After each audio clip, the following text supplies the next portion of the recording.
তারা যেন ওই চেয়ারে বসে আল্লাহকে ভয় করেন, ন্যায় বিচার প্রতিষ্ঠা করেন, সত্যের উপর অবিচল থাকেন এবং কোনো অবস্থাতেই এই চেয়ারের যে ক্ষমতা, সেই ক্ষমতাটাকে নেতিবাচক অর্থে ব্যবহার না করেন। এবং সেই বিষয়টি যদি তারা, এই তাকওয়াটি যদি তারা অনুসরণ করতে পারেন, তাহলে এটির অর্থাৎ এই দুই চেয়ারের যে ঐতিহাসিক অভিশাপ রয়েছে, সেই অভিশাপ হয়তো তাদেরকে স্পর্শ করবে না। এদের জন্য বিএনপিকে যে দুর্ভোগ এবং দুর্দশা পোহাতে হয়েছে, বিএনপির মেরুদণ্ড ভেঙে দেওয়া হয়েছে, এবং যারা মিস্টার মওদুদ, মিস্টার মতিন, তারা সহ, লুৎফুজ্জামান বাবর সহ, তাদের সবার জীবন রীতিমতো অভিশপ্ত হয়ে গিয়েছে। বাবর সাহেব তো এখন জেলখানাতে ফাঁসির আসামি, মানসিক ভারসাম্য বলতে গেলে হারিয়ে ফেলেছেন। মিস্টার মওদুদ প্রথম থেকেই আইনাঙ্গনের সাথে থাকার কারণে তার ফ্যামিলির যে সুখ শান্তি সম্পূর্ণ বিনষ্ট হয়ে গেছিল। তার একটা ছেলে অটিস্টিক, স্ত্রীর সঙ্গে তার কখনোই সুসম্পর্ক ছিল না, চুল ছিঁড়াছিঁড়ির মতো অবস্থা। তার বাড়িটা সরকার দখল করে নিয়েছে এবং তিনি পৃথিবীর সবচেয়ে অসুখী মানুষ হিসাবে, তিনি ছিলেন বাংলাদেশের সবচেয়ে সফলতম একজন মানুষ। জ্ঞান বিজ্ঞান মানে কি নাই, বক্তব্য পার্লামেন্টে, রাজপথে, লেখালেখি ইংরেজিতে এবং বাংলাতে। মওদুদ সাহেবের সমপর্যায়ের মেধাবী লোক বাংলাদেশে খুব অল্প, আর সফলতার দিক থেকে একেবারে চূড়ান্ত। এরশাদ জমানাতে, জিয়াউর রহমানের জমানাতে, খালেদা জিয়ার জমানাতে সবসময় তিনি ছিলেন শীর্ষ ব্যক্তিত্ব। কিন্তু এত অসহায়, এত লাঞ্ছিত, এত অপমানিত হয়ে তিনি মৃত্যুবরণ করেছেন, যার সঙ্গে আর কোনো কিছুর তুলনা করা যাবে না।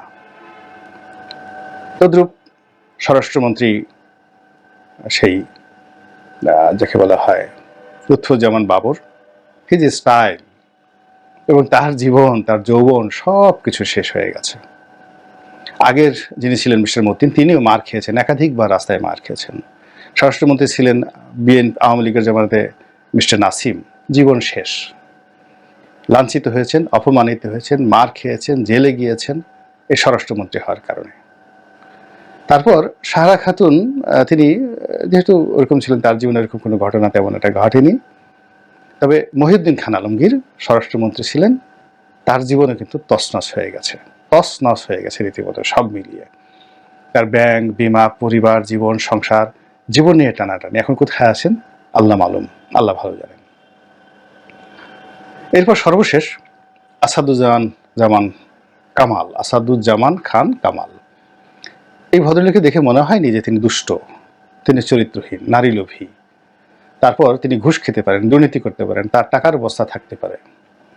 তাকে একজন নিপাট ভদ্রলোক বলেই মনে হতো। কিন্তু তার পতনের পর যে সকল খবর, এখনো আমি সত্য মিথ্যা বলতে পারি না, যে সকল খবর আসছে তো রীতিমতো পিলে চমকানো।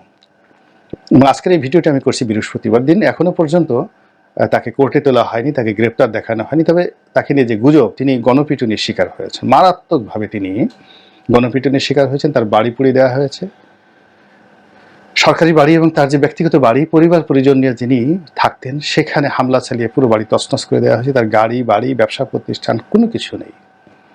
এবং এই লোকটি যেদিন কোর্টে তোলা হবে, তাকে নিয়ে যে কী কাণ্ড ঘটবে, আমি যদি দীপুমণির পরিণামের কথা চিন্তা করি, সালমানের পরিণতির কথা চিন্তা করি, আনিসের পরিণতির কথা চিন্তা করি, সে তুলনায় আসাদুজ্জামান খান কামাল, তার প্রতি জনরোষ এবং ক্ষোভ 100 গুণেরও বেশি। তো কাজেই তাকে কোর্টে তোলা হলে কোনো পরিস্থিতি আসলে মিলিটারি দিয়েও নিয়ন্ত্রণ করা যাবে না। এটাই হলো বাস্তবতা। তো সেই মানুষটি এখন যেখানে আছেন, জাহান্নামের সে তৃপ্তি, মজা তিনি এখন পাচ্ছেন। আর যখন তাকে কোর্টে তোলা হবে, তিনি তখন জাহান্নামের যে আগুন, সে আগুনের স্বাদ পাবেন। আর যখন তিনি জেলে যাবেন বা বিচারের মুখোমুখি হবেন, তার প্রতিটি জীবন পার্মানেন্টলি, যারা রোজ কিয়ামত, হাসর নসরের পর, মিজানের পর একেবারে আল্লাহর সিদ্ধান্তে যারা পার্মানেন্ট জাহান্নামে থাকবেন, তো তখন একজন জাহান্নামের যে অবস্থা হবে, ঠিক সেই রকম দুনিয়ার একটা ভার্সন এই স্বরাষ্ট্র মন্ত্রীর, সাবেক স্বরাষ্ট্রমন্ত্রীর জীবনে চলে আসবে। তো এই কথাগুলো বললাম এই কারণে যে এই আইনমন্ত্রীর যে চেয়ারটি এখনো আছে, এবং এখানে যিনি বসেছেন ডক্টর আসিফ নজরুল, আমার ডিপার্টমেন্টের বড় ভাই সুরিদ, অত্যন্ত ভালো সম্পর্ক। তো তিনি সেই চেয়ারে বসে এই কথাগুলো স্মরণ করছেন কেন জানি না, কিন্তু আমার খুব ভয় হচ্ছে এই কাহিনীগুলো জানার পরে। আর দ্বিতীয়ত, এখানে আরেকটি পদ, যেটা স্বরাষ্ট্র মন্ত্রীর যে চেয়ার, এই চেয়ারে বসেছিলেন ব্রিগেডিয়ার এম শাখাওয়াত, এবং অল্প কয়েকদিনই তার জীবন তছনছ হয়ে গেছে এবং তিনি সেখান থেকে চলে গেছেন, এবং আমি মনে করি আল্লাহ তার প্রতি রহম করেছেন। তার জায়গাতে আর একজন এসেছেন, একজন লেফটেন্যান্ট জেনারেল সামরিক কর্মকর্তা। তার নসিবে কি আছে তাও আমি জানি না, কিন্তু যেটি হয় সেটি হলো প্রকৃতি একই খেলা বারবার খেলে।